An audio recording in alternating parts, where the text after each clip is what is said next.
Hello dear students, कैसे हैं आप देख रहे हैं the spirit science academy official.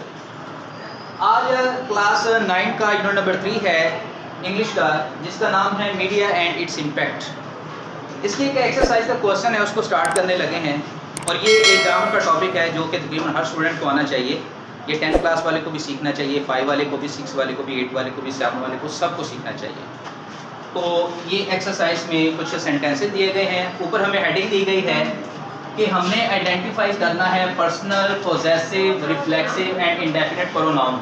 यानी ये जो हमें 4 सेंटेंसेस दिए गए हैं, हमने देखना है कि इनके अंदर पर्सनल प्रोनाउन कौन सा है, पोजेसिव कौन सा है, रिफ्लेक्सिव कौन सा है एंड इंडेफिनिट प्रोनाउन कौन सा है। तो सबसे पहले इनके बारे में थोड़ी थोड़ी हमें इन्फॉर्मेशन होनी चाहिए ताकि इनके अंदर से हम इजीली ये चीज़ें फाइंड आउट कर सकें। सबसे पहले पर्सनल प्रोनाउन की बात करते हैं। तो आपने याद रखना है कि जो पर्सनल प्रोनाउन है ये ऐसे प्रोनाउन होते हैं जो किसी ना किसी पर्सन को शो करते हैं। जैसे मिसाल के तौर पे हम एग्जांपल ले सकते हैं, ही है, शी आ सकता है, इट आ सकता है, आई आ सकता है, वी आ सकता है, यू एंड दे। ये सब के सब, यानी इन शॉर्ट आम जुबान में आप ये भी कह सकते हैं कि जो हमारे पास फर्स्ट टाइप होती है, फर्स्ट रो होती है पर्सनल जो प्रोनाउन की, उन्हीं को ही पर्सनल प्रोनाउन भी कहा जाता है। उनका दूसरा नाम सब्जेक्टिव प्रोनाउन भी है। उसके बाद हमारे पास है पोजेसिव प्रोनाउन। तो पोजेसिव प्रोनाउन के बारे में थोड़ा सा जान लेते हैं कि ये पोजेसिव प्रोनाउन कौन से होते हैं। तो पोजेसिव प्रोनाउन कोई मुश्किल चीज़ नहीं है, बस आपने इतना ध्यान में रखना है कि जो सेकंड टाइप होती है, जैसे ही की दूसरी टाइप है हिज, शी की दूसरी है हर, और इट की दूसरी है इट्स, और आई की है माई, और उसके बाद वी की कौन सी है, बोलो, ठीक है।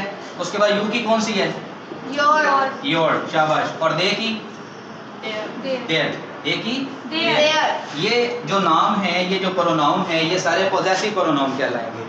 उसके बाद हमारे पास है रिफ्लेक्सिव प्रोनाउन। इसको 2 वर्ड में बस आप याद रख लो। रिफ्लेक्सिव प्रोनाउन वो प्रोनाउन होते हैं जिनके आखिर पर सेल्फ या सेल्फ आता है। जिनके आखिर पर क्या आता है, सेल्फ या सेल्फ, यानी ऐसे प्रोनाउन जिनके एंड पर सेल्फ आएगा या सेल्फ आएगा। मैं 1-2 मिसालें लिख देता हूँ। जैसे आई से माई है और माई से क्या बन गया, माई सेल्फ। इसी तरह ये है, दे है तो देर से देम होता है, ठीक है, और देम से क्या बन जाएगा, देम सेल्फ्स। ओके जी। तो ये देखें, इस प्रोनाउन के एंड पर सेल्फ आ रहा है और इसके एंड पर सेल्फ्स आ रहा है, ठीक है। तो ऐसे प्रोनाउन जिनके एंड पे सेल्फ या सेल्फ्स आएगा वो हमारे कौन से प्रोनाउन होंगे, रिफ्लेक्सिव प्रोनाउन। उसके बाद हमारा रह जाता है एक इंडेफिनिट प्रोनाउन। वो मैं आपको इधर समझा देता हूँ। इंडेफिनिट प्रोनाउन बेसिकली ऐसे प्रोनाउन को कहा जाता है जो किसी गैर वाला मिकदार या तादाद या शख्स की तरफ इशारा करने के लिए यूज़ किए जाते हैं। जैसे मैं कहूँ कि I have some questions in my mind, तो इसमें जो वर्ड सम है उसकी एग्जैक्ट रेशो कितनी है, वो तादाद कितनी है, मिकदार कितनी, मुझे मालूम नहीं है। तो वर्ड सम जो है ना, ये हमारा इंडेफिनिट प्रोनाउन कहलाएगा। इसकी कुछ एग्जांपल्स हैं। जैसे हम यहाँ पे सम लिख सकते हैं, ठीक है, सम वन भी लिख सकते हैं। इसी तरह सम बॉडी लिख सकते हैं, ठीक है, एनी बॉडी लिख सकते हैं, और एनी वन।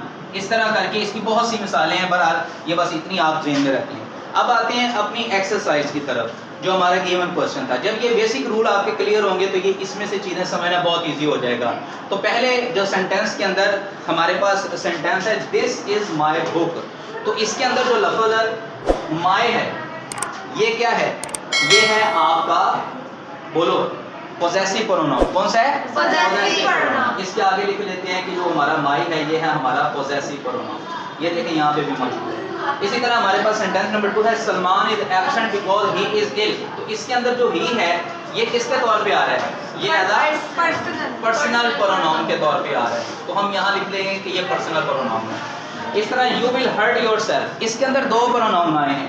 एक यू आया हुआ है, तो यू अगेन हमारा पर्सनल प्रोनाउन है। तो यहाँ हम लिख लेते हैं कि जी ये हमारा पर्सनल प्रोनाउन है। और जो हमारा योर सेल्फ है ये कौन सा है, रिफ्लेक्सिव प्रोनाउन। जब आपका रूल क्लियर होगा तो इन चीज़ों को फाइंड आउट करना बहुत इजी हो जाएगा। Nobody was there to rescue the child, इसके अंदर जो नोबडी है ये है आपका इंडेफिनिट प्रोनाउन। यानी हमें पता नहीं है कि किस बंदे की बात हो रही थी, बस ये कहा गया है कि वहाँ कोई भी नहीं था बच्चे को रेस्क्यू करने के लिए। ठीक है जी, उम्मीद करते हैं ये टॉपिक आपका क्लियर हो चुका होगा। मिलेंगे नेक्स्ट वीडियो के अंदर, टिल देन टेक केयर, अल्लाह हाफिज़।